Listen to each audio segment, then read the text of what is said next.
சாமி ஹாய். ரொம்ப நாளாச்சு ஹாய் சொல்லி பேசி. இப்போ நாங்கள் எங்கே இருக்கிறோன்னா பூ பொறிச்சிட்டியம். இப்போ எங்கே இருக்கிறோன்னா பெரியம்மா வீட்டுக்கு வந்தாங்க. வந்து இப்போ ஒரு இடத்துக்கு வந்து அந்த இடத்துல நின்றுக்கிறோம் பாருங்கள். இங்கே ஒரு அம்மாவுக்கு வந்து காலில் அடிபட்டுருச்சு, காயம் மாறவே மாட்டேங்குதுன்னுச்சு. உரம்பூடு பொறிச்சு வைக்கலாமலமான்னே. உரம்பூடு எங்கே சாமி எங்கே எது உரம்பூடுன்னே தெரியாமல் இருக்கிறாங்க பாருங்க.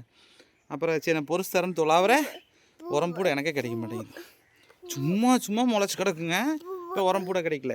சரி போகலாம் ஒரு இடம் தொலாவிட்டே வந்தோம். இங்கே பாருங்கள், இப்படி ஓரத்தில் எப்போவுமே முளைச்சி கிடக்கும். இந்த தாத்தா பூ கொடு தலை வெட்டுவோம்ல அந்த பூ. எல்லா செடி இருக்குது, அது மட்டும் இல்லை. இங்கே பாருங்கள், இங்கே ஒரு வீடு கவர்மெண்ட் வீடு தான், சும்மா கட்டி போட்டு சும்மா கிடக்குது. வாடகைக்கு விட்றாங்களே என்னன்னு தெரியல. பாருங்கள், ஒரு பராமரிப்பு இல்லாமல் கிடக்குது. பின்னாடி எல்லாம் வீடு, இந்த பக்கம் வீடு. நானும் இப்படியே பாருங்க, நெருஞ்சி முள் செடி கூட இருக்குது, தும்பச்செடி இருக்குது, தக்காளி செடி, வெங்காய செடி, அருகம்புல்.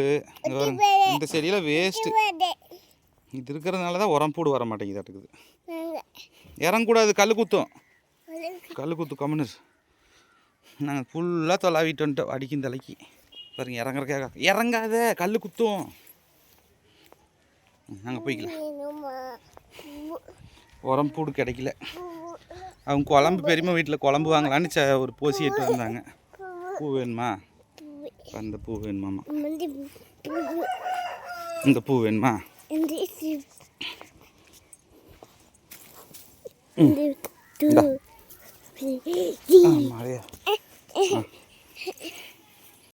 போதுமா?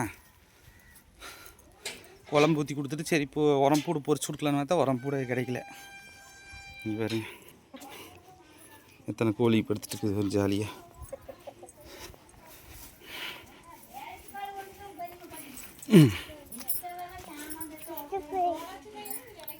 எங்கே அந்த பாட்டி குழம்பு வாங்கிட்டு போயிடுச்சா?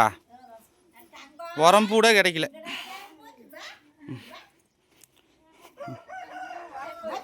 இறங்கி போந்தா. போ.